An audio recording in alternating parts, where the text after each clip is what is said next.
This episode of the Closeout Bodyboarding Podcast is proudly presented by Bodyboarding Victoria and Funkshen Bodyboards. Check out the all-new range of Funkshen boards, including the Joe Clark, Chase O'Leary and Brad Stone models at your local bodyboarding or surf specialist store, or online at www.funkshen.com. Now, back to the crew in the studio.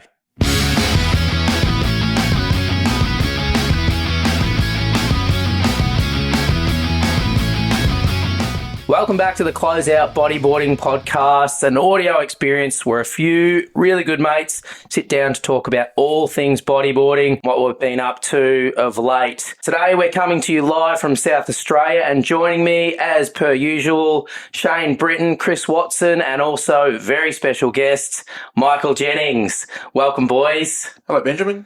Hello, Benny. G'day, Benny. How are you guys doing? It was a long drive. Yeah. Yeah, good. Woken up fresh this morning, though. Absolutely. MJ, even bigger journey for you? Yep. So flew into Melbourne and then did the car ride across with Chris, and Beachport's still the same. No one's here. Nothing's here. No one's left. And it'll always be like that. So it's like going back in a time warp, actually. But they had cold beer at the pub, so. They did. So that's one thing going for them, that the pub's still open. So let's get stuck straight into things. Shano, what's been going on, mate? How's things with the potty? We're doing all right. Things are going all right. I think Watto probably knows more about the numbers behind everything, but The comments stat king. on socials and all that sort of stuff has been positive. Had a few people following us, Matt Riley, Jay Reel. So that's been good. Get some good feedback from that. So I think 2 days ago we hit 2,000 downloads. which is good. Yep. So the last episode we did with Lucky was a lot of interest early on in the piece. Obviously, yeah, we couldn't do this without the ongoing fantastic support from yourself, Jeno, Sammy Watson, obviously Shano doing all the hard work with the socials behind the scenes, Watto, the tech guru, and then there's me. I just show up and talk. Yeah, that is all you do, actually. Yeah. And then you've got Mark Britton showing Shane where the buttons are on the keyboard. Let's do a quick recap. What we've done, where we're at now, what's coming on. What have we been up to? Tradie Challenge last weekend, Bodyboarding Vic AGM, both on the same day, so that was great out there. Had a good turnout. Watto competed. I did. Did quite well, got second. Yep. To Jacques Leroux. Yeah, Jacques pulled the pool king off. He did. Yep. Did he? Yep. Mate, big well done to Jacques. Again, if there's a man that's put in more hours at the pool than anyone this year, it's that man. I guess if we rewind the clock 12 months ago, Watto, that was you, and that probably gave you that edge in the pool. Your years looked a little bit different this year, so a lot less sessions in the pool, correct? I didn't surf in the pool for 3.5 months this year, so look, it was a bit of a change, but it was good. But no, congratulations to Jacques. He surfed really well. But yeah, really enjoyable event put on by Surfing Vic and WorkSafe, and little goodie bags were pretty good as well. Yeah. A whole heap of Milwaukee. They're getting better every year, aren't they? Yeah. And they had sponsors this year, had Milwaukee again, heaps normal. Obviously WorkSafe. And then they had Rusty as well. So put in some stuff this year, which was pretty cool. One of the weirdest things in the gift bag was there was a tape measure in there, and the tape measure not only had a spirit level, it was a WorkSafe one, but it also had like a post-it note section on it and a pen. It was like the weirdest sort of gift. I feel like they might have just got that off Temu. Oh, well, yeah, it looked like, we'll get 1,000 units of this off Temu for like, $4. Well, you had to get 50 friends to download the app first before you got the discount. And spin the wheel. But no, it was a great event. Great to see. I think the bodyboarding filled every spot except for one. I think there was one spot left. Awesome value for the event as well. I think it was like the entry fee was $88. We had an hour on the expert right. Yeah, free surfing. That's the best part of the day. That was epic. Just everyone was frothing, like, everyone's getting deep barrels and pushing each other, which was pretty sick. And then, to surf in a couple of heats in the afternoon. It was really well put together. I obviously got to see it from a little bit of a different perspective behind the lens. So, having a look at every single wave that was surfed, in particular that final, that could have gone any way. I think one guy that was really, really unlucky in that final just came unstuck on two of those waves was Rui. Oh, Rui was ripping. Mate, absolutely ripping. In the heats, he was killing it. Yep. And then in the final, just didn't quite come together for him. Frazzled. Absolutely frazzled. But Mark Britton third. Yep. Consistent year for Mark. Yeah, just keeps on going, doesn't he? Keeps on going. It's that format as well is probably a pretty interesting one if you haven't surfed that format before, where you've got 3 waves that are judged and you only surf 3 waves in each heat. Yeah. And your best 2 count. So there's actually, you can be the best rider out there, but unless you put your strategy together, like you could go out there and you could do, combo, you go for big moves or whatever, but you're killing your chances of actually getting some scoring waves. You sort of got to, I don't know, you got to be a bit strategic about it. Like I go into that event and try and get 2 waves that put some scores on the board, and then if I know I'm in the ballpark, I'll go for something big. And I tried that this year, but between the free surf and the actual heat in the final, that wind changed, and I reckon they changed the wave setting because 100% they changed that wave setting. Yeah. And like in the free surf, there was projection out of that end bowl. Like I landed a couple of ARSs out there, and then I tried at 3 o'clock, 6 hours later, and there just wasn't a projection out of it. Yeah, it was a really good event. It was myself and Marcus Brockett's Tradie got to judge it. Yep. And it was, again, it's just a pleasure judging it because you get to see it's like a skate bowl where everyone gets the exact same playground to play in, and it's easy to sort of judge. Oh, this person did this, slightly better than this person or the wave before. It's a real pleasure to go out there and judge. Also, shout out to WorkSafe for having the WorkSafe umbrella picked up by the wind and dumped in the pool and getting torn to shreds. Wow. That was mental. WorkSafe was working. Love to see the incident report that came out of that one. The other one was, I don't know if you gents got down there and had a look, but they had, after the conversation we had in the Benny's 40th about exostosis and surfers' ear lab were down there doing inspections of ears. All right. I didn't say that. Yeah. You probably couldn't hear them when they were Sorry? The lady goes to me, she's like, oh, I'll have a look in your ears. And I said, I already know what you're going to tell me. They're smoked. And she's like, oh, wow, they're bad. And she goes, tell me, this is preventable. Why don't you wear plugs? And I said, because it feels like Darth Vader's breathing in my ear. I said, my perception gets all screwed up. And she's like, I still don't understand it. And I'm like, it affects how I surf if I wear plugs. I should be wearing. There's always going to be an effect because of that. Yeah. Whatever you put in your ears, it affects your equilibrium and your balance. I have pretty good ears, but I have been kind of trialing from time to time, particularly in cold days. Yep. I think they're called surf ears. Yep. I think I'm using the 2.0. I think they're up to like 3.0 now. Yep. But I actually found them really good. Like you can still hear. Yep. It's kind of muffled, very similar to what the feeling I've got right now with my headset, but the water just doesn't get in. Yeah, in the colder days, I've been wearing the surf ears, and I know Shane and a few others are the Blue Tack Kings. But yeah, when the water's a bit warmer, I just forget to wear them. Jennings, you spend a lot of time in the water, obviously not just with surfing, with diving and all the other media and content work you do. Have you ever had issues with the ears? No, honestly, my ears brand new. I've never had a problem. Basically, all the years of growing up down here, where, even you look out the window today, it's 15 knots southeasterly and it's freezing out of the water, similar to what you guys have in Vico, and I've never experienced it.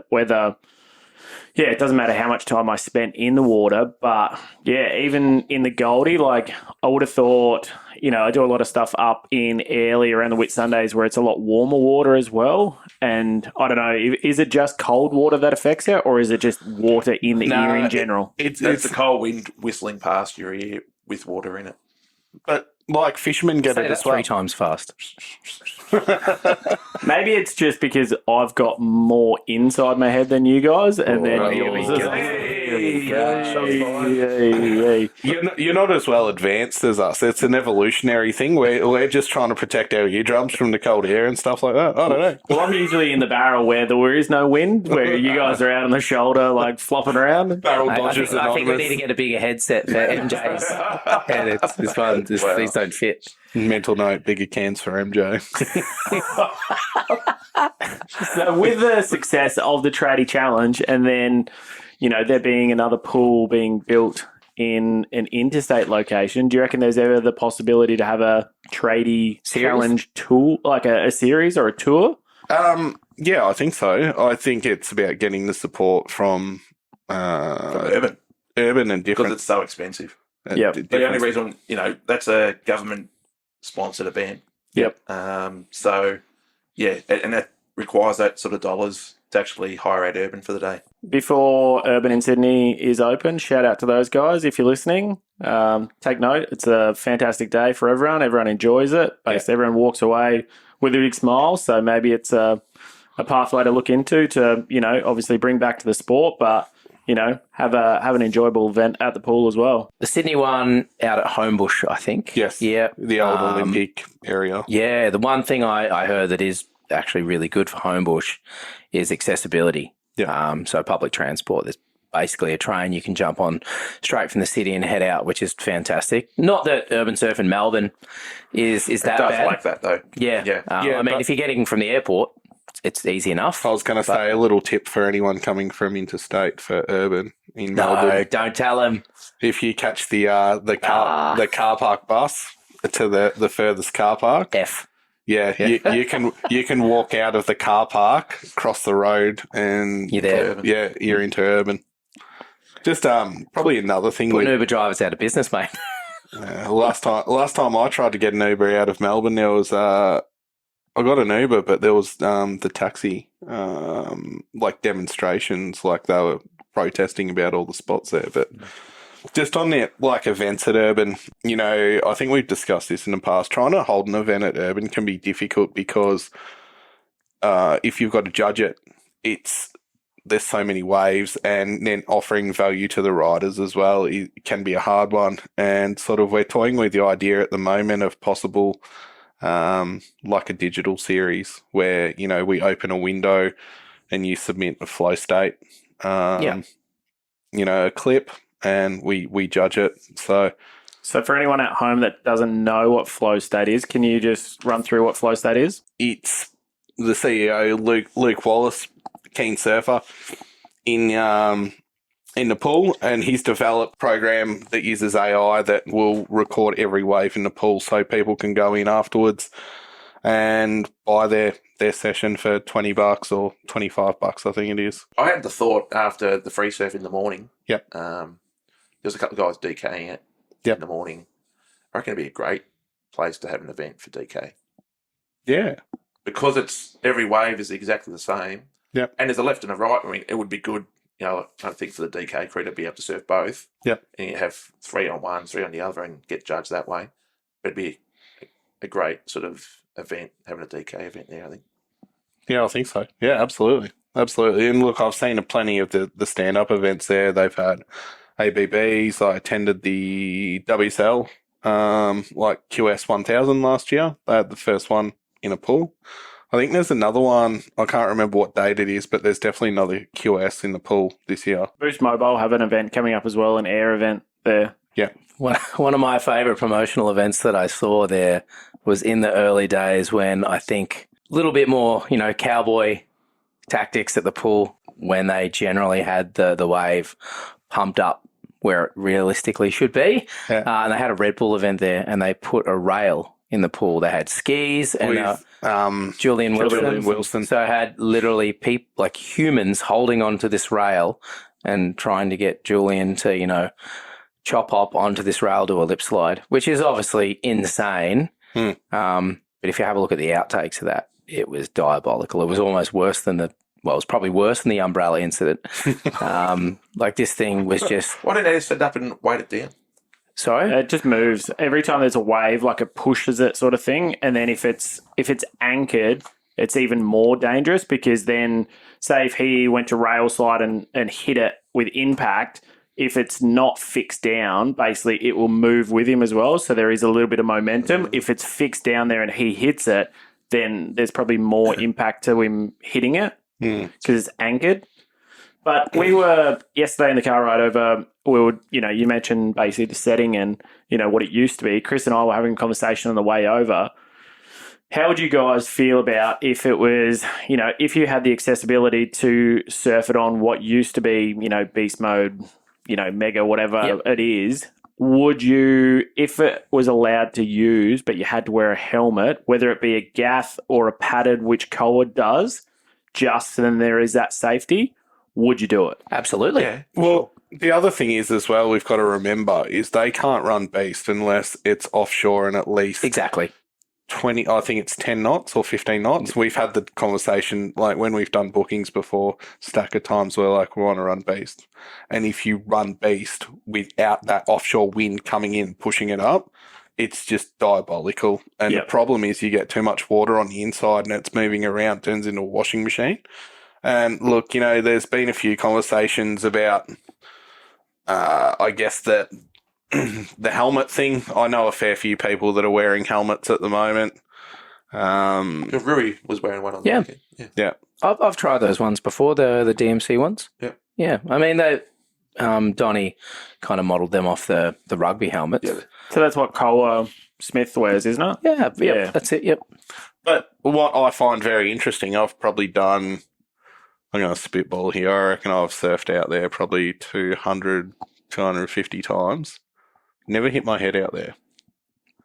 Never hit my head. I've hit my elbows. Hit shoulders. Elbows and the shoulders. Well, so when you fall off, you generally roll. And look, they say to do the old surfer's helmet. If you've got time to grab your head as you roll over, well done. Good for you. Yeah. Because I can't. But, it's like skating. Like when you learn how to skate, you learn how to fall. Like you see guys on vert ramps and stuff like that, and they're sort of landing on those key points. Of impact. Always trying to go to their knees when they can. Yeah. So Aaron Walker hit his head though and got stitches, remember? he did. Yeah. Yeah, I've seen a few crew. He was drop knee though. Yeah. Last but not least, in terms of talking points from the Tradie Challenge, we got together for the second time in that week, this time for, Bodyboarding Vic AGM, which was, super proactive, really positively geared. Some pretty big changes, some new crew coming on board. I know that probably bores a lot of people that are listening to this potty, but for us, it just means we're going to be moving forward at full pace for 2024. Chris, do you want to give us a rundown? Chris Watson, El Presidente. Yeah, I got a, what's that, third term, fourth term? C. Yeah, I don't know. One thing I want to touch on with that is that I think I sent it the link to a few crew, and organisations like Bodyboarding Vic and, clubs and things like that don't exist without volunteers. Unless there's people that are driving it and pushing forward, there is no clubs, there is no grassroots, there is no sort of thing. And I shared a link with a couple of the boys beforehand about a motorbike club in New South Wales, and they own a couple of 100 acres of land where they've got a motocross track and all the rest of it. Had 6 people turn up to their AGM. They had, I think they have 500 members or something. And that's, it was really disappointing. And that's like a case study in what happens when you don't have that engagement. And they weren't going to race this year because there was not enough people to actually make it happen. So there wasn't people to push it. So, this year we actually had really good attendance out of our AGM. Other years, it's always been our lowest engaged event. I think last year we had 8 people or 10 people in the car park at 13th. It was a miserable day. There was great engagement. We had some new faces, put their hands up to do jobs, which I think is really good. And we had people take on tasks that, make running the organisation a lot easier. And big news to a degree, a little bit of expansion. Looks like we're going to potentially have a few more events down on the southwest in the Warrnambool region. Yep. Yeah. So obviously, big shout out to Lukey and Kylie Palmer. Obviously, pretty Lyndall keen. Jucker as our new woman representative. Yeah. Which is great. We want to try and get a few more women to Bodyboarding Victoria this year. Also, just a big shout out to Sam Watson for all the work he's done in the past couple of years. You know, barely rides a bodyboard and has done a heap of work. And sort of, we've taken a bit off his plate this year, which I think was really good. But everyone appreciates how much work he's put in. We're all wearing t-shirts that he's designed, so big shout out there. And the other thing we're pushing for as well is, build up the capabilities of the organisation as well, judging, official sort of qualifications and all that sort of thing. So, looking forward to another good year. And just one other thing, Bodyboarding Vic and Urban Surf have teamed up to do boogie nights, bodyboard only sessions at the pool on a monthly basis. So... 22nd of November, the first? Yeah, 22nd November, 8 o'clock, get down, come hang out, and I think for $104, get an hour of barrels. So, Good value. Look through the standard Urban Surf things, be quite good.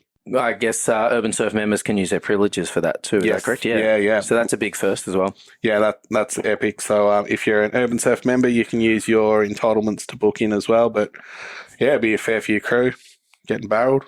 Be sick. All right. So moving on from acronyms, from BVAGMs to the IBC. Bodyboarding Lads, organisations. there is a lot to unpack on this. Really? Next. Fun time. Went smooth, didn't it? There was no It controversy. was all good, wasn't it? Hear me out.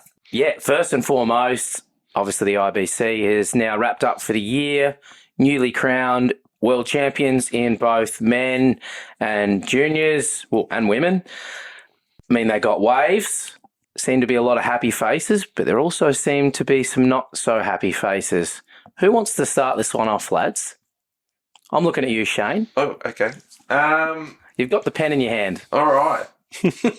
There was a lot going. Start from the start. There is a Start from the lot start. going on. All right. So I guess, firstly, congratulations, Tanner McDaniel.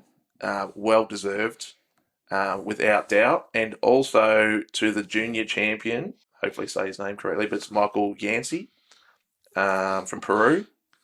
He won the juniors. So congratulations to both those guys. Well deserved. I think Michael won, nearly every event of the year. I haven't checked my facts on that, though. But he did quite well, I think, throughout the entire year. Tanner,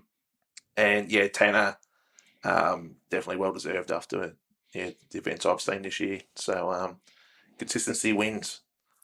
So that's well done. But there seems to be a lot going on within the IBC organisation. So go from one science writer to a godfather of science. Yeah. Obviously, I think most people listening to this podcast would be well aware of the controversy with Mike Stewart not being seated into the event because he didn't turn up on time. And I think, really, Watto and Benny, being two people that run events, no rules inside and out, can you give me sort of your feedback on your understanding of what happened there?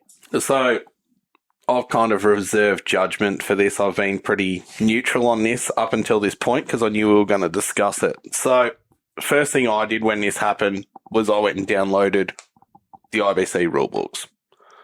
The first one, like the 2022 one and the 23 one. Yeah. Because if it's in there black and white, it's in there black and white, right? And I wanted to understand both sides of the situation. So, question there. All right, you've gone back and you've looked at those. Are they exactly the same? No. Okay. No. So, a couple of key points there. I can't reference exactly what the numbers were, but essentially, there's no part in that rule book that states that you have to be there in person for check-in. Right. So, for anyone that doesn't understand it, pretty much you pay a deposit and then when you check in, you pay the rest of the fee, which is fraught with issues anyway. So Is it correct that the remainder of that entry fee was expected to be paid in cash, or is this just rumour? This is the rumour that's been going around. I've heard it from about 4 different sources. So can we almost? If anyone has information to confirm or deny these rumours, feel free to drop us a message on from socials. my understanding, from what you guys are saying, you couldn't pay in advance by depositing money into a bank account. No, I believe not. So I don't understand why that would be in this day So and age. you sit there and you've got to provide intention that you're going to compete, right? Yeah. So as an event organizer, Betty, you want to ensure, and like this weekend, we're here in Robe, cut-off's midday today, or Yeah, that's right. how are you supposed to plan for an event if you don't know 100%? And let's be honest, going to the Canary Islands, it's from here, it's thousands of dollars to go. Probably $4,000 return, I would think. Yeah, around that. Or do it from Mike. So he would have been in Hawaii. So He was in Indo. He was in Indo. So did he have to come back to Oz? Do you go?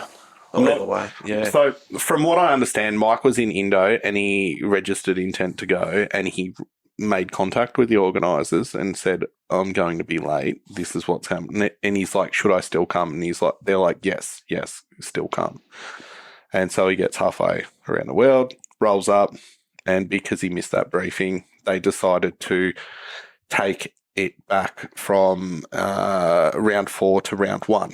Now, when you read through the rule book, it states that you can, if there is some form of breach, you can remove the person's seating, but it's at the discretion of the contest director. In that rule book, it very much states that everything is, up to the contest director what the outcome is. And look, I see there's a lot of people that are very vocal that are like, Mike, Mike's in the wrong. It's clearly stated in the rule book. Read the rule book back to front. There's so much there's so many fluid sections in that rule book, even to the point where one of the key things they were discussing, half the text is missing. And it got to the point where I downloaded the rule book, put it in a PDF editor to see if it was outside the margins and see if the actual full text was there, which it wasn't. So there's a sentence and it's missing probably 10 words afterwards in regards to that check-in phase. So there is a significant grey area in the administrative process. But for me as a rider to start with, I'd want to confirm my spot in that event by paying the full thing, because what's to say it couldn't go the other way and you've paid your deposit. They're like, oh, sorry, mate, you roll up, you've spent. As an organiser, it doesn't make sense because there is possibility that someone can't compete because they've got this or that going on. Therefore, you'd want to fill that spot. Why would you do it the day before the event? Yeah. Signing a permission slip and making a payment 2 weeks in advance to guarantee your spot. That's the only way to do it. Why would you do it on location a day before the event starts? It does not make sense. From what is, the International Bodyboard Committee. This is where I sit on the same bench as Chris in terms of I don't want to speculate. I've done less research than Chris, but looking at the basic facts, it was an absolute disaster. Take away that Mike is the most revered competitor and person in our sport, that he is also a stakeholder in this sport because he has several brands and company within it. It was just, let's just make it plain. If it was a 60-year-old gentleman that was travelling halfway around the world to compete in your event, spending $4,000 to get there, it's not right. It doesn't make sense. Of course it's not. No. And call me crazy and I could get roasted for even suggesting this. I've called you worse. But given that one of his riders was in the World Tour race, and this is complete hypothetical, do you reckon it could have been a decision that could have affected the title race? If obviously Mike pulled his thing, could have he been in the position and said, well, I'm not going to have my riders at all compete? Yeah, absolutely. The long-term effects or the ripple effects that this will now cause for marketing and probably investment opportunities for the IBC. Yep. With, in particular, Mike and his brands. I'm speculating that's done. They're It's driven a wedge in it, and look, we're a small sport to begin with, and there's that much sort of upset and things like that. And yeah, I read a lot of the social media comments, but there was a number of them that didn't actually go in and research more. And I'm sure there's stuff that we haven't heard about now. But yeah, to MJ's point, what's to say you can't sit there and say, well, my riders aren't competing in the IBC in 2024. So do you think that's based on the decision around Mike, and then obviously the next point that we're going to go on to is judging? Do you think that this is we watched through some clips last night. Obviously there's been some, quite controversial calls during the event.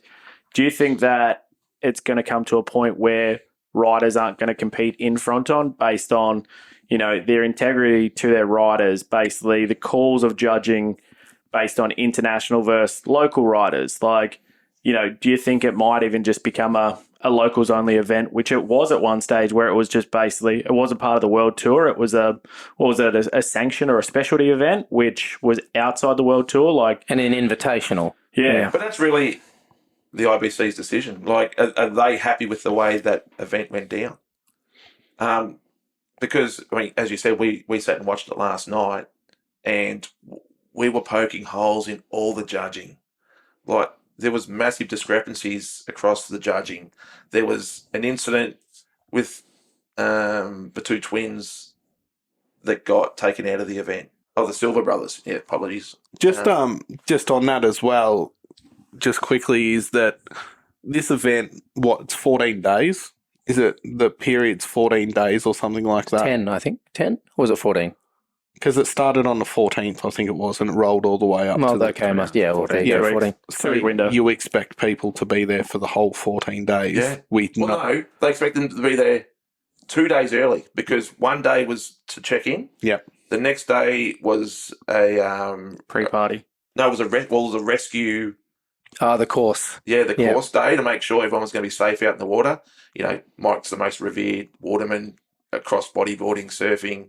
He's up there in the top 10 people of all time, well known for it. Multiple time world champion. Mike, you've got to be here for this, mate. What's going on? Body surfer world champ, Doesn't make sense. Yeah. I don't know. There's some big issues, I think, going across there. But to that point as well, for people to enter this event, and it comes down to what we were talking about recently, why we don't have a heap of Australians going over there. That's a lot of time to be sitting around for an event.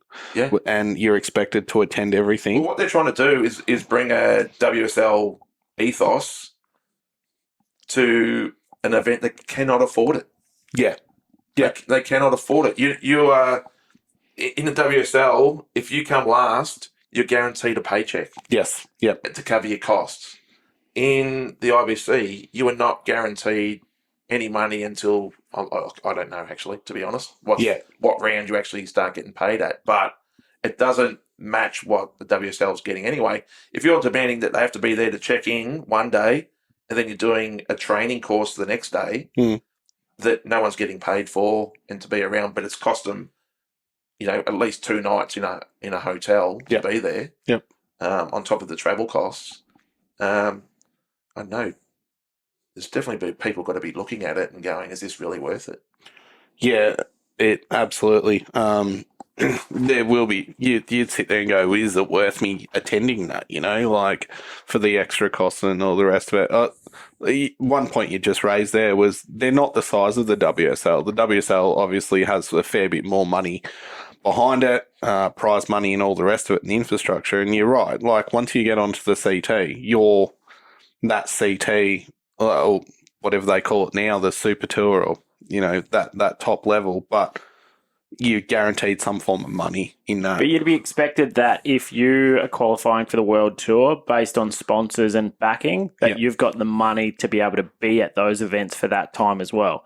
And obviously there's just not that money in bodyboarding. But before we go into breaking down, one of our biggest talking points of, watching the replays last night is determining what is and what isn't a make. So obviously front on, it's a wave of consequence. It's super heavy. On the left, you've got like a nuggin style sort of bowl where sometimes you're mostly going out to the flats on that sort of reform sort of side wedge. But yeah, we found like a lot of the scores and a lot of the riders were getting basically scored as though they're a make, and honestly, they were flopping around in the white water, or they weren't even there. Was no forward progression, For momentum. Yep. yeah, there was no momentum out of the wave where they've literally done a maneuver and literally it changed the course of the event.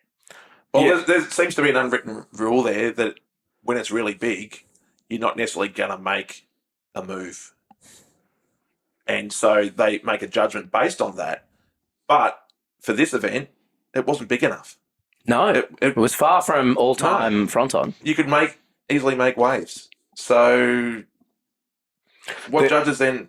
Yeah, There was a lot of things there that, yeah, you're right, wasn't constituted as a make. And once again, I'll bring back the reference of Italo in the WSL in Narrabeen in 2020, I think it was, where he did the full rote and didn't ride out of it, and they marked him down for it.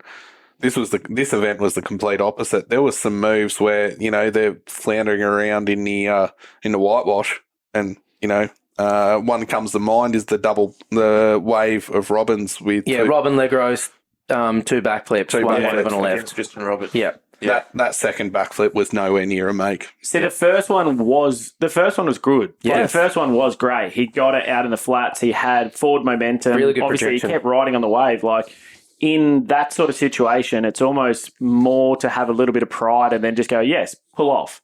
Instead, he went into a second one, didn't land it, but then basically still had But got somewhat of scored. a claim. But then that was the score that changed it basically changed the heat. And what stopped Tristan going through? Yeah, like Tristan basically didn't make the event because of that heat. All right, everyone. Sorry for the interruption. However, I've just heard from Tanner McDaniel. He's ready to jump online and have a chat. So Chris and I are going to end this conversation with the rest of the lads, jump in to catch up with the 2023 World Champ. Fellas, thanks so much for your time. To our listeners, hope you guys enjoy this one. Hang on. Joining us for a quick chat, fresh off his maiden World Tour Championship feat, Tanner McDaniel. Tanner, welcome to the potty. First and foremost, I guess on behalf of not just us, but probably every other bodyboard fan here in Australia, congratulations, mate. It's a pretty big deal.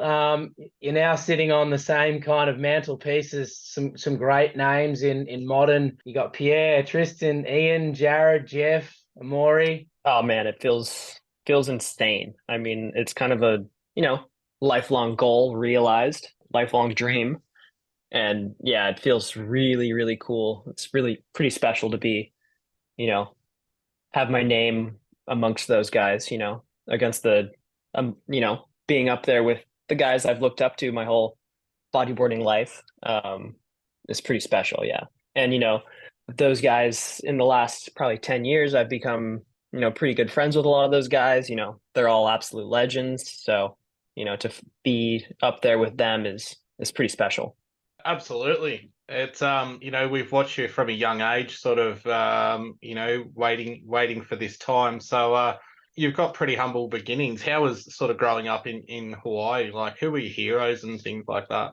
Grew up in Hawaii, on the island of Kauai. Obviously, you're going to idolize, the Hubs. That's kind of a no-brainer. The Hubs, Mike Stewart was kind of like a holy figure for us.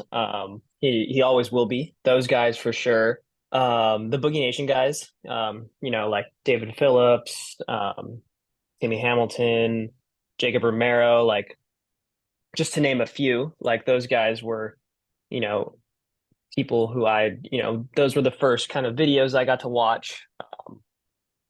So those guys early on, and then kind of once I started, getting further into trying to, just doing deep dives into bodyboarding is when I, started seeing all the footage of the Aussies and, footage of Pierre and those guys. So, I mean, the who you would expect basically, for someone, growing up around I kind of I really got into bodyboarding in around 2010.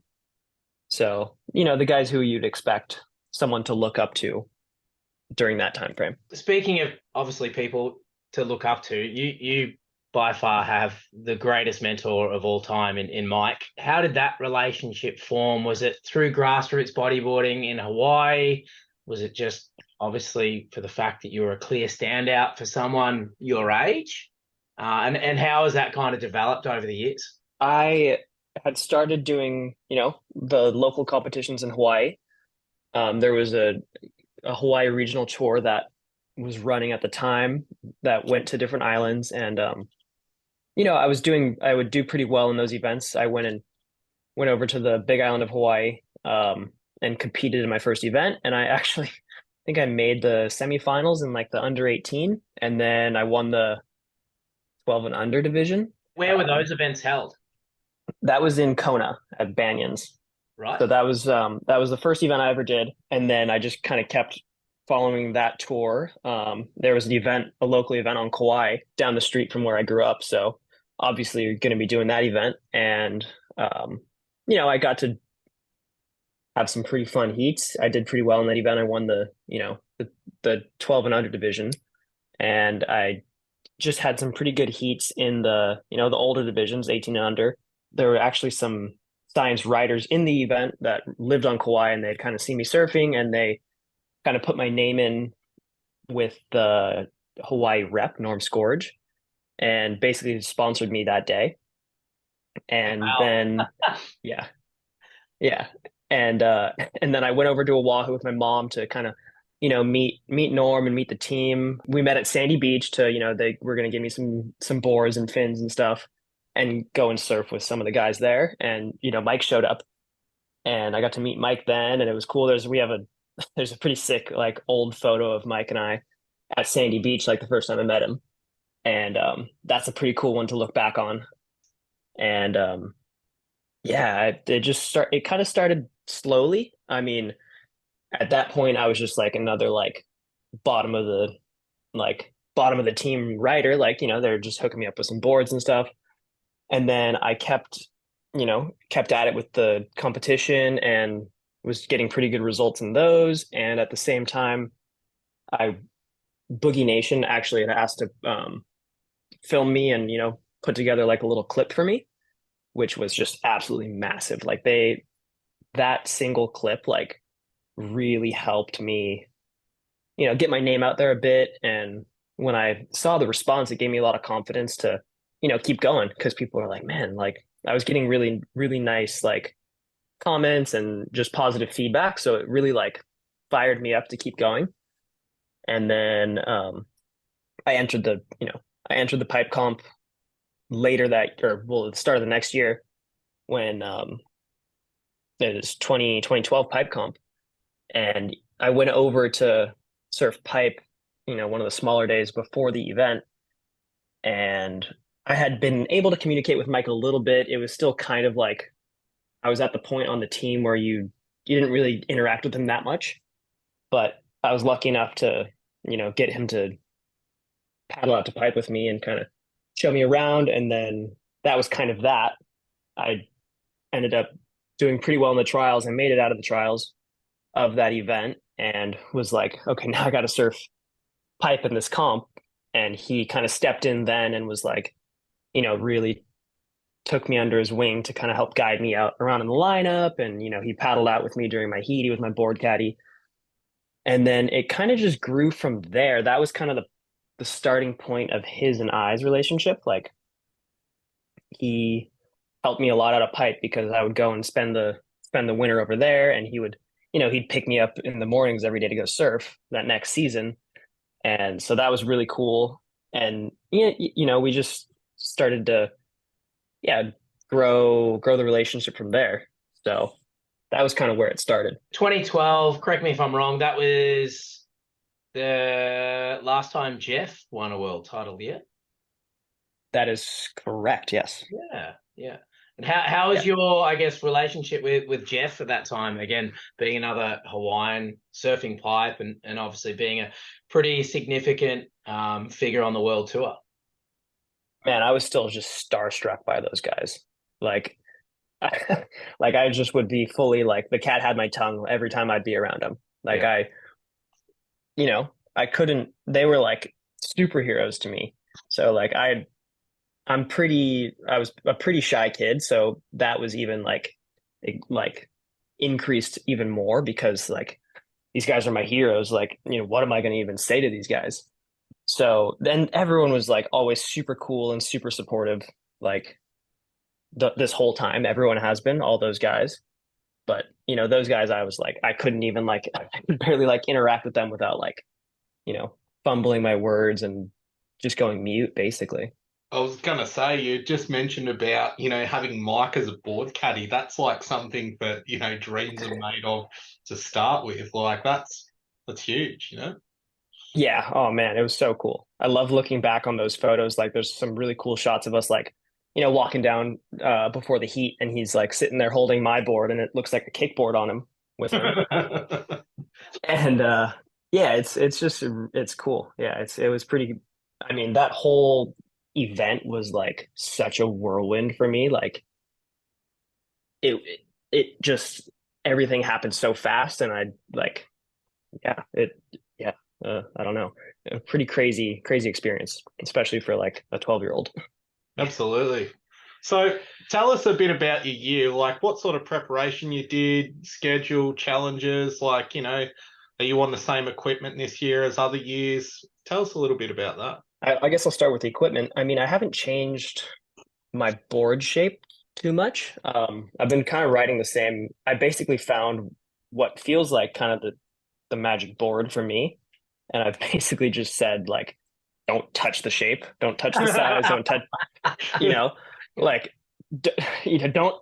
don't F with my board, basically. Like, this is exactly what I want out of a board. Well, if it ain't broke, don't fix it, right? That's right. Yeah, exactly. Like, and Mike is always trying to, he's very like, he's always trying to think of something new, trying to make modifications, and I'm just like, don't touch the board. Like, this is exactly how I want it. So as far as my gear, I haven't changed anything. I did start actually going to the gym a bit more. Still probably not as much as I should. But some of that, I definitely increased that a little bit this year. And what was your focus at the gym? Is it more core strength? Were you trying to work on muscle memory?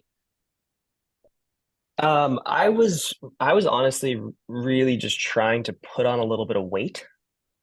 Trying to put on a little bit of muscle just because, man, I've got a pretty light frame. So I figured a little bit of mass would help me.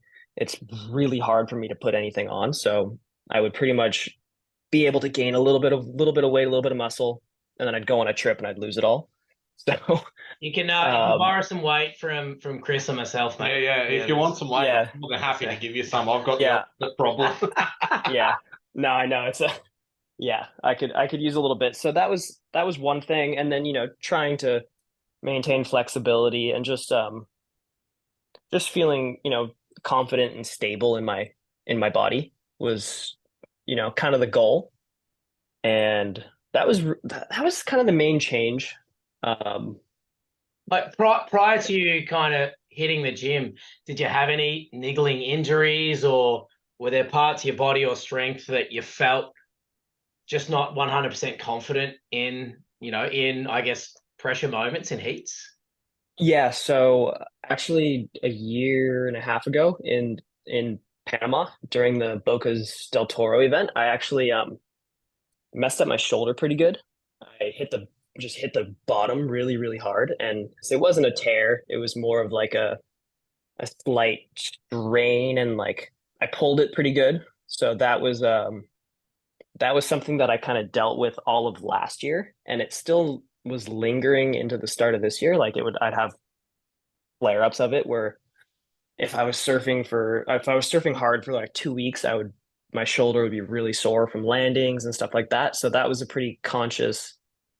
something that I was very conscious of to try to get that back up to, full strength and full confidence. I've been pretty lucky. I haven't had any super serious injuries. So that's the only thing that I really had to kind of work on. What about from, like, I guess, a surf training perspective? When you go out for a session, especially leading up to events, you know, in particular when you arrive at that event destination and free surf, do you set yourself specific goals? Do you try and get certain runs down, you know, down pat? Or is it kind of just about feeling out the wave and then play it as it is?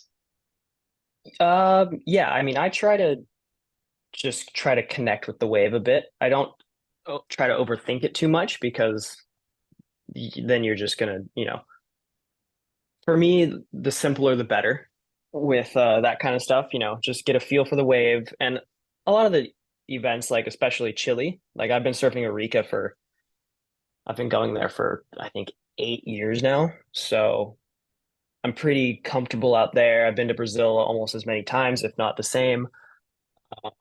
Most of the events, like we go there every year. So you do kind of learn the rhythm of the place, you learn the rhythm of the wave, and that you can kind of use that to your advantage if you've been there before. So I try to play to that, you know, past experiences out at these spots. What about the schedule for this year? I mean, you know, the World Tour seems to be a developing and changing platform from a location perspective. How did you find the schedule this year? Obviously, we've got the Maldives event that's now thrown in there.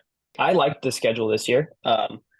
South America was a little shorter, which I appreciated because it's, you know, last year was 4 events in South America, 3 of them in Chile, and it's a long haul. Like that's almost 2 months, I think, was what South America was last year, and that was a long time to be, you know, on the road, and most of that time you're spent in a competitive mindset. Like you're preparing for a heat basically at all times. So it really drains you. So I was pretty happy with the shortened South America leg just because, you know, didn't have such an effect like that on me. Like last year I got quite sick at one of the events and had to pull out, and then I, you know, was quite sick still like recovering at the next event, and that just took a whole like physical and mental toll on me. Like I basically came home from Chile last year like just like a vegetable. Like I was like, you know, I was pretty like stunted emotionally. Like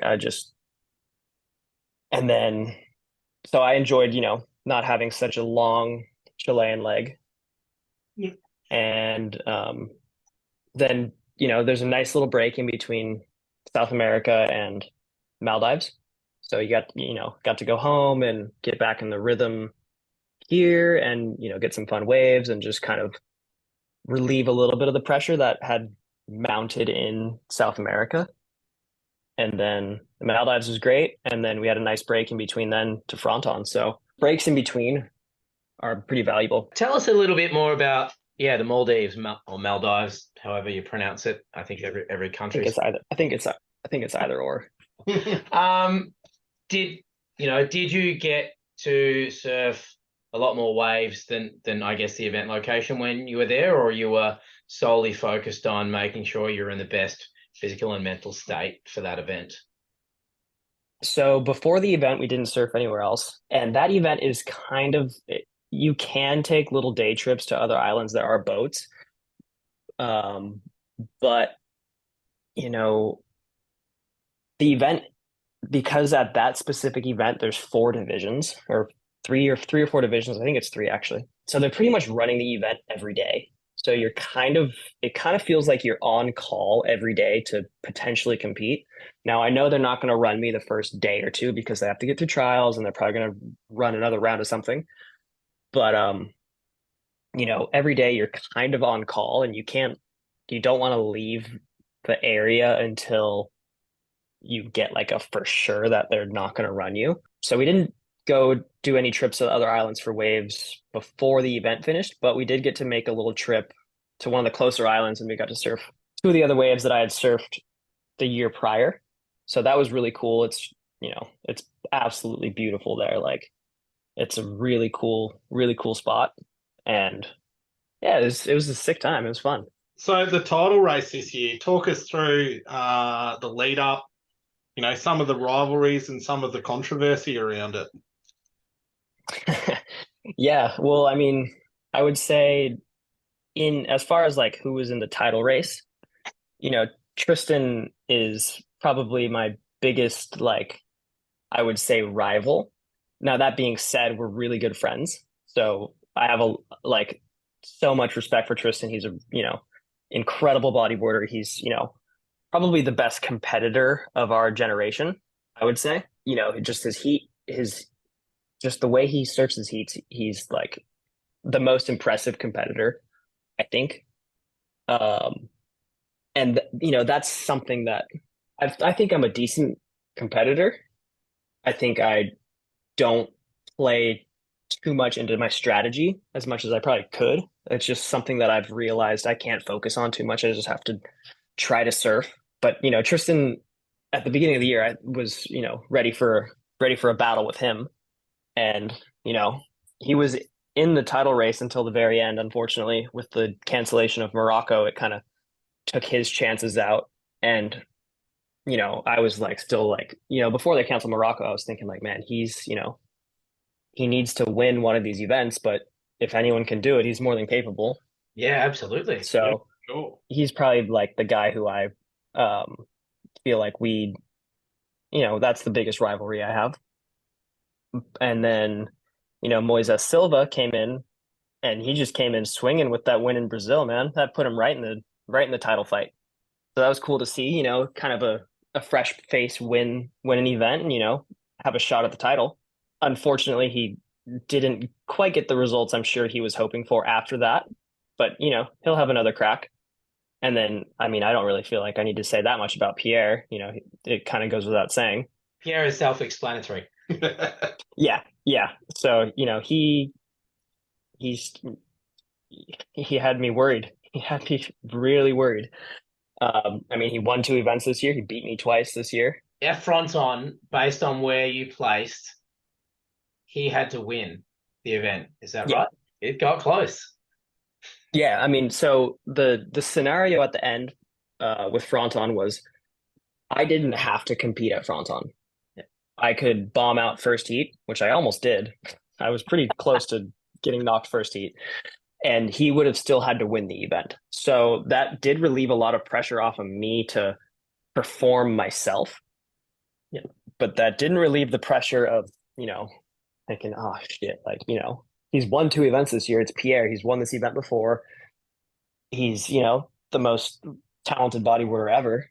And if anyone could do this, he could. What were you thinking when he went right? I think it was the last hit that he got knocked and he just got caught up in the lip.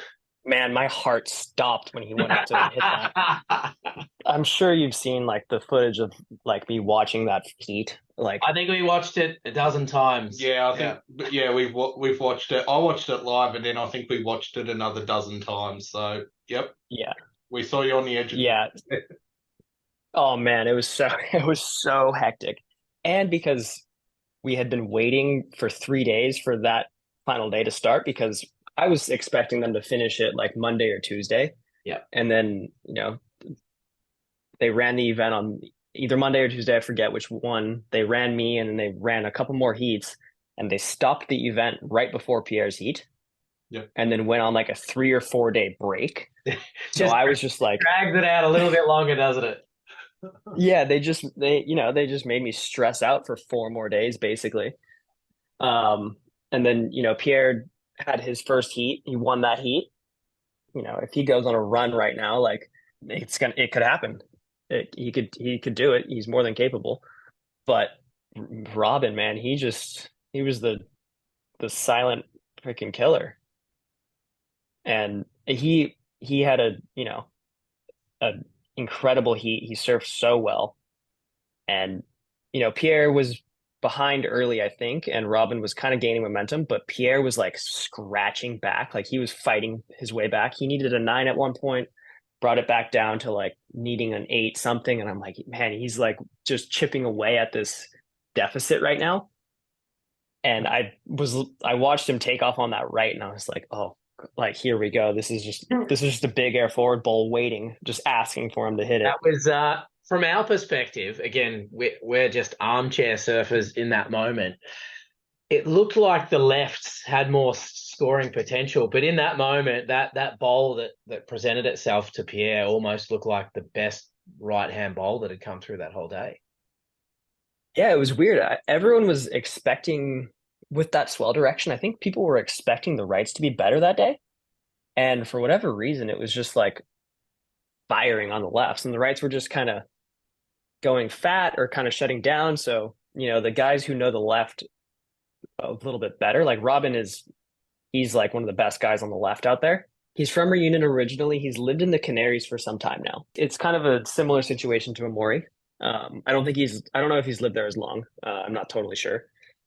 But man, yeah, it was his day. And, Pierre put up a good fight and, had me on the edge of my seat, that's for sure. Before we move into the next topic, again, from an armchair perspective, there seemed to be a lot of controversy that we saw from a webcast perspective. Oh yeah. There was a lot of online chit chat surrounding score breakdowns. There was a really interesting conversation topic surrounding Sasha's interference in round 7. I mean, you were there, you're seeing it in 3D. How did you find the scoring, particularly leading into those later rounds from the event? There's been a lot of discussion about the scoring this year in particular. Just the whole tour from kind of start to finish, there's been a lot of calls that we've kind of been scratching our heads at. Most of the riders have just been kind of baffled by. A few that affected you as well? Yeah, I think potentially. Yep. Yeah. I don't know. It's so hard to say, but we've definitely had a few head scratch moments just this year overall.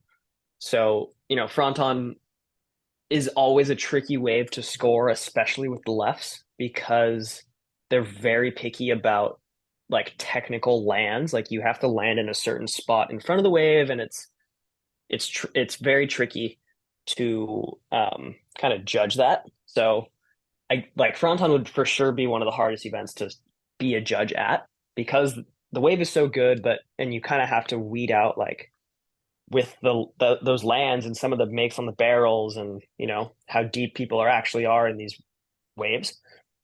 But yeah, there was a few moments where not just me, quite a few of the riders were kind of scratching their heads. Some of the decisions made. A number of us had a pretty deep conversation over a couple of beers, and we went back and watched a lot of the heats again, and we were the same. There was a number of events where we sat there and went, "That's not a make, surely not." It was deemed a make. So yeah, there was a bit of, like you said, there's a bit of inconsistencies there. Did you get to chat to Sasha? I mean, that interference, when you watch it back and you break it down, obviously according to the rule book, it was an absolute interference, but it seemed like it took quite some time for it to become public and change the course of the progression.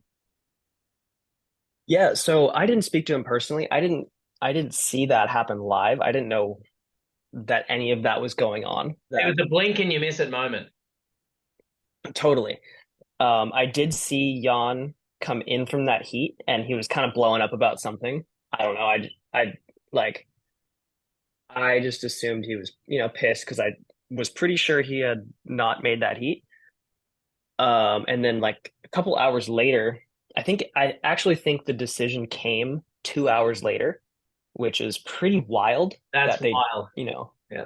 That they went back and added the interference 2 hours after it happened, because, they must have brought like video evidence and had them review it and whatnot. But usually if they're going to do that, they'll either stop the event for a little while so they can sit down and review it, or they'll say, nah, it's too late. The result stands. I mean, for me, that it's a first that I've seen something like that happen. Yeah, where I guess the result is turned. Generally, I mean, when there is a protest for a score, they'll have the conversation, but it's quite rare that you see the result overturned, and particularly after such a long long period of time.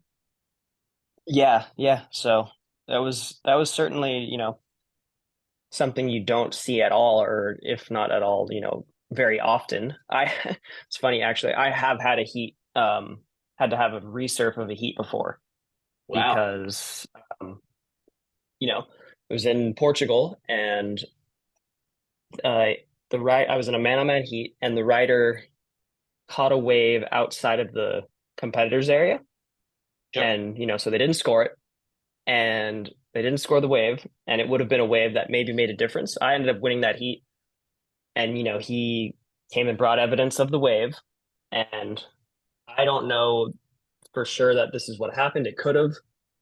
It may have, because they did resurf the heat, but he claimed that they moved the competition area mid-heat, Right. which is interesting. Wow. That's a controversy within a controversy. Wow. Yeah, so, they ended up resurfing the heat. I lost the heat Oof. in the resurf. So that was a tough one to swallow. It's kind of not the same situation, but they will occasionally go back and change things or, do a resurf. But as far as that whole situation, man, Sasha was winning the heat as far as I know at that point. So I just think I think at that moment he just dropped back down to second. Yeah. I think Okay. I think David was in the lead. Oh man, Okay. we took so many notes on this heat. It's crazy. Okay. I just think it was a wild thing to do. Like, you just don't. It was just, I think, a little bit overly aggressive, kind of unnecessary. That's just my perspective. And yeah, I mean, he paid the price for that call he made. Yeah. Mate, let's step things up a gear, go down a more positive pathway. Let's talk about the moment that you became world champ. Talk us through how you felt, the celebrations, the people that were involved. Like, you seem to have a really good crew over there with you. And I guess how you've reflected on that, now, looking back on it all. Yeah. Yeah. I mean, it was so intense. Like just pure like elation and relief, and it all just kind of like flooded my body with like the moment that I kind of realized it was happening. It was like, I think there was like 20 or 30 seconds left in the heat where I kind of like let myself accept it, because I think with 2 minutes left, Robin got a 9 or something, and he had Pierre in combo. So it was kind of like, the deal was sealed at that point, but I wasn't going to like start celebrating. I wasn't going to start celebrating. Yeah. And I was like, nah, like people were starting to like cheer and jump up at that point. And I'm just like, you can see I'm sitting down there just like, no, there's 1 minute left. Like there's 1 minute left. I'm not going to celebrate yet until, the horn blows. Yeah. And, I had, the crew there it was pretty cool. Like, probably my best friend, Craig Wetter from California, came over and he did the comp and came to support and stuff. And, it was so cool having him there with me, just because, we've been friends for years and we've kind of grown up together now. And just having him there, he was pretty much like sitting next to me, like telling me to breathe, because I was pretty much like suffocating watching that heat. Just hyperventilating, yeah.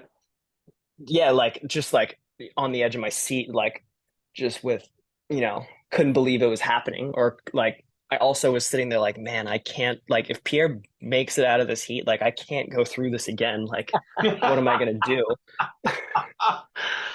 Like if he has to surf another heat, I'm like, I can't like sit through this 30 minutes again. And the second that it, kind of all hit me that it was happening, it was wild. Like I had like full on like pins and needles like moving down my limbs. Like, when you like your arm goes numb, like you fell asleep on it and you wake up, you have pins and needles. That was like the feeling going through my like arms and legs, like from my like forearm down to my fingers and from my knees down to my toes, like crazy. I would have never like expected there to be like a full on physical response to that. Nah, I guess post event celebrations. How much longer did you stick around at Fronton? So they finished the event on the last day of the waiting period. So we left the next night, you know. Right. Yeah, we got to celebrate that night. Woke up in the morning, waves were pumping. We didn't surf, just watched firing waves out in front of the house, and then packed up and went to the airport. Right. And Yeah. touching back down in Hawaii, bit of a welcome home parade. I'm assuming there were so many people that were pretty happy to have you back to enjoy that. Yeah, so I'm actually I'm living in California now. Yep. So I came back down. I flew to California first. I'm planning to go back to Hawaii probably next month to Right. Yeah. go and see the crew, but did have a nice welcoming party here. We flew in and I knew my mom and my brother, my sister, my mom and my brother had came down from Northern California, and my girlfriend was going to be there. I knew they were going to be there, but Craig had gone and invited like basically every bodyboarder we know down here. Awesome. And like, yeah, his parents were there. I'm pretty close with them, and like my girlfriend and her mom was there. My grandmother flew up from Mexico to come see me. My dad flew in the next day. It was so I was a little bit speechless when I kind of walked down the stairs to the baggage claim, and I saw these people with signs and like they had party poppers and balloons, and like it was rad. And like the whole a big chunk of the bodyboarding community here in California was there, which was just pretty awesome. It was a big rad. deal, man. I mean, it's not too often you get to go home as a world champion. It was pretty damn special. I just wish I wasn't so like fried from traveling, because I was kind of like I had like a full on like circuit overload, like seeing all like just like getting like bombarded by everyone, that I'm like, oh, I want to like I want to catch up with this person, like, oh, I got to give this guy a hug, I got to go see my grandma who I haven't seen in like 2 years, I got to it was so cool, but it was a lot. It was sick. It was a good caught up feeling. With Mike since? Or not yet? Yeah, we chat pretty regularly, especially like, I believe he's still in the Canaries, just hanging and free surfing. So, we still chat pretty regularly, even like if there's not much going on, we'll just, see basically what is going on. And we haven't had too big of a conversation. He's just, been giving me all kinds of positive, messages. And, he was there that day when I won. So that was, so cool to have him there to celebrate with, and, get to, have him by my side when I had to go through all of it. So it was cool. It's like having the Dalai Lama as your coach. Yeah. And yeah.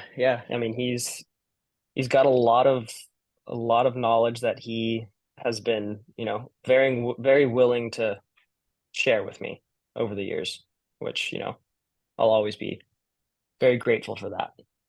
I think everybody in the bodyboarding industry and world, mate, is in absolute awe. Again, and you should be in awe. Again, like we said in the beginning, you're sitting on a incredible shelf with some pretty amazing people. Yeah, it feels really, really special to be, considered with those guys. And, that's something that, I'll always have. So that's really cool. Like one of the things that Mike said to me after was like, man, like that's yours forever. Like they can't take that away from you. That's yours forever. That even hearing that gives me goosebumps. Yeah. Yeah, absolutely. Yeah. What about the future, Tanner? Like, have you got any film projects, like dream trips, thoughts on maybe a better world tour? What are you thinking? I mean, I'm not going to lie, mate. I feel like you almost deserve to have a feature film, done now that you are the world champ. People are, Yeah. people have paid big money to see that, man. It's Absolutely. yeah, it's what we Yeah, all well, strive for. yeah, well, I won't say too much because there are some things that I am He starting said to too much. plan. He said too much. Yeah, so in saying that, I think it reveals a little bit. We've got some stuff I'm going to be working on, some things that I've wanted to do for a long time, and haven't quite been able to give. I want to give what I'm doing 100% of my focus and my time. So it's hard to do that and put 100% of your focus into the tour. Yeah, of course. So in the next year or so, there's some stuff I'm going to work on. I'll say that for sure.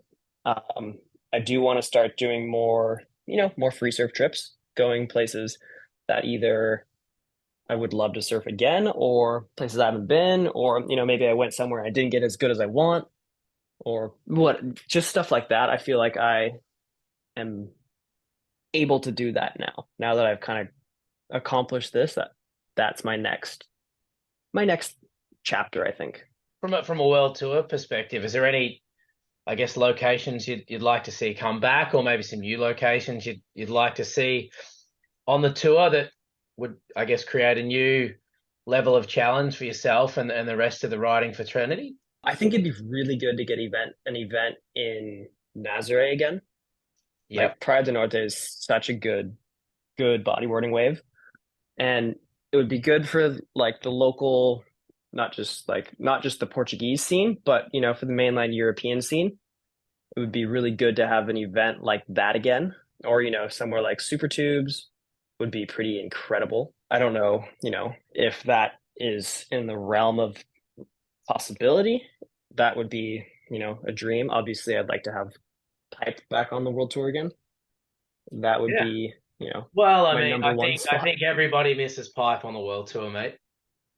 Yeah, I mean, fair enough. That's, best wave in the world. At the end of the day, Pipe should just be a given. It should be on the tour. Like, I don't know why we're still talking about it, Yeah. I mean, it's pretty. Yeah, you don't need to say much about that. Chokes would be pretty epic to have back. I don't know if that'll ever happen again. Last event, How do you there. find surfing at Chopes? Again, I mean, it's a left. Yes, there's to a degree similarities to Pipe, but it's a unique wave. Yeah, it certainly is. I never really got it like big and good. I surfed it big, it wasn't good, and I surfed it good, but it wasn't big. Right. So I never really got like one of those classic days out there. There was one day where they ran the comp that I was competing that day, so I didn't free surf before the event that morning.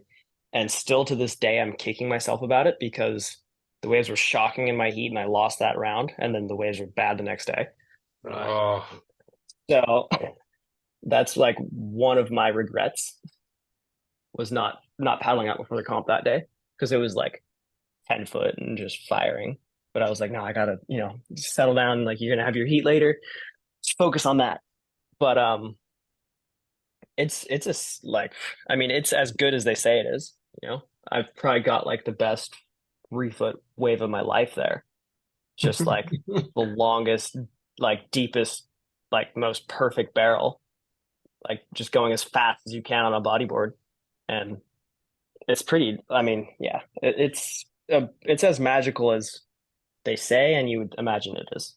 Mate, last but not least, before we wrap this thing up, I'm sure all of our listeners of the potty, and well, in particular me and Chris, want to know, when are we going to see you back in Oz? Next year. Awesome. Easy. I'll see you guys there.